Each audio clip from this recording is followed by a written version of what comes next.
Hello mga kol, welcome back na naman dito sa ating YouTube channel. For today's video mga kol, pakita natin yung ating full setup na DE17V overlanding setup. Tapusin natin yung video para malaman natin kung magkano ang ganitong setup. Yung kulay ng ating unit mga kol is matte green. So fully tinted yung unit natin, high roof. Tapos sa itaas naglagay tayo ng 4 na ilaw dyan. Tapos dito sa hood natin mga kol is nalagay tayo ng chrome kasi mga DE17V is walang original na chrome dito. So makita din natin dito naglagay tayo ng amber lights. Tapos dito naglagay tayo ng steel bumper sa harap. Tapos dalawang auxiliary lamp. Then dito naglagay tayo ng fog lamp na merong signal light at park light. So yung headlight natin naglagay tayo ng H4 LED na headlight. Tapos dito naglagay din tayo na stainless na design na antenna. Dito naman mga kol naglagay tayo ng fender tapos 13 inches na mud terrain tire. So brand new mags and brand new tire. Nag-lift up din tayo ng 2 inches. Tapos dito sa ilalim is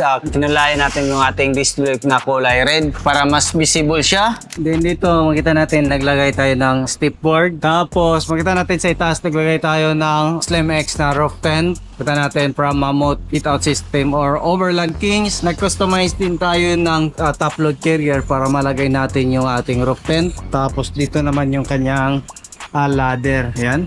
Napakaganda.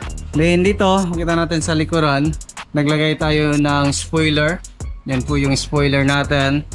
Tapos dito makita natin, naglagay tayo ng aluminum ladder. Tapos gas container.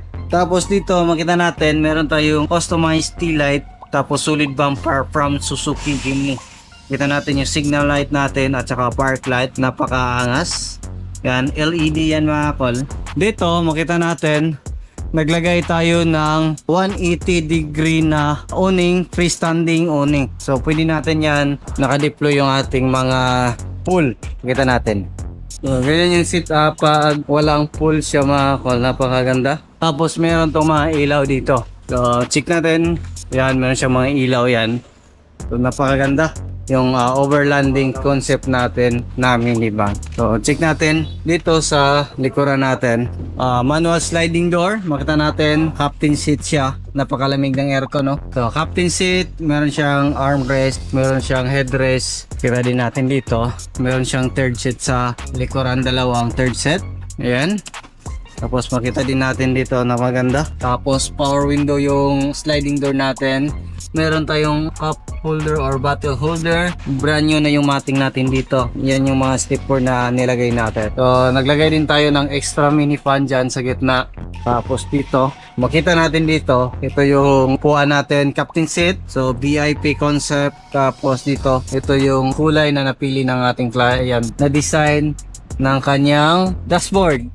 So, makita natin, ito yung steering wheel natin. Naglagay tayo ng digital temperature gauge. Ito naman yung ating cluster panel. 9 inches Android touchscreen stereo with reverse camera. Ito naman yung ating gear stick. So, manual automatic. Then, ito yung ating aircon switch blower. Napaka-init po sa labas pero napakalamig ng aircon natin dito ngayon mga kol. Makita natin dito yung ating main power window switch. Yung power window sa harap. Then, ito naman yung sa sliding door. Meron din tayong mga bottle holder dito at saka cup holder dito. Magkabilaan yan mga kol. Kita natin.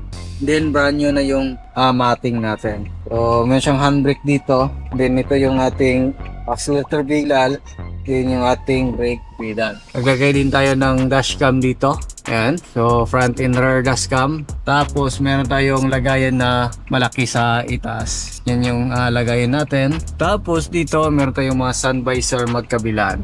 Napaganda ng minivan natin. So nagamit na natin to sa camping. Ito yung dinala natin sa last year farm. So napakasulit, napaganda gawing camping. Silipin naman natin yung makina natin sa ating minivan. So dito yung ating 4x4 switch, ilaw sa itaas. Ayan. So fog lamp switch. Ayan, second gear. Goods pa yung second gear niya. So check natin yung makina natin mga kol. Dito natin yung masisilip. Ito yung makina natin. Yung makina natin is RO6E engine VVT 3-cylinder 12 valve. Then makita natin injector, 1, 2, 3, ignition coil at saka spark plug nandito. Dito tayo mag-refill ng oil, VVT solenoid. Ito yung ating oxygen sensor dalawa. temperature sender, din dito naman yung ating camshaft sensor. So napakatipid po yung mga ganitong makina mga kol kasi wala na siyang accelerator pedal, electronic na lahat yung nagdadala sa ating throttle body. Silipin naman natin sa kabilang side kung ano yung makita natin. Dito naman yung ating gas tank opener. Diyan. Tapos ito. Tignan natin yung ating AGS dyan. Throttle body, map sensor. Ito naman yung ating alternator, aircon compressor. Dito tayo mag-check ng ating engine oil. Tapos throttle body, air filter housing, din yung ating main fuse box. So yun yung setup natin. Dito naman yung ating ECU. Dito na tayo mag-check ng ating hood. Naman natin yung sa hood natin. Ito naman yung ating coolant reservoir mga kol. Tapos brake fluid reservoir din yung ating windshield washer reservoir. So yun yung makikita natin dyan party. So silipin naman natin itong ating roof tent. Ito yung makikita natin dito. Sa roof tent natin mga kol, ito yung makikita natin sa taas. So meron tayong extra lagayan dito. Kita natin na maliwanag. So meron tayong lagayan dito. Ayan. So free na siya na foam. Tapos meron siyang extra na daanan ng hangin dyan. Meron din siyang ilaw dyan sa itaas. Yan yung ilaw niya. So kasya yung dalawang tao dito kung mag-camping. So yan yung setup natin ngayon.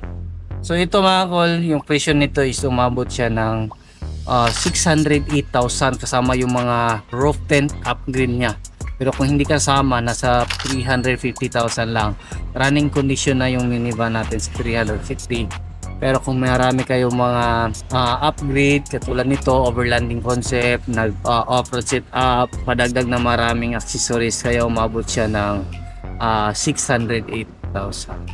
So yan lang siguro yung aming vlog for today. Maraming salamat po sa inyong patuloy na pagsubaybay. Sa bago lang sa ating channel, don't forget to like, share and subscribe din. Click na rin yung notification bell para updated kayo sa mga next video uploads kayo. Ingat po mga kol and bye bye. God bless po.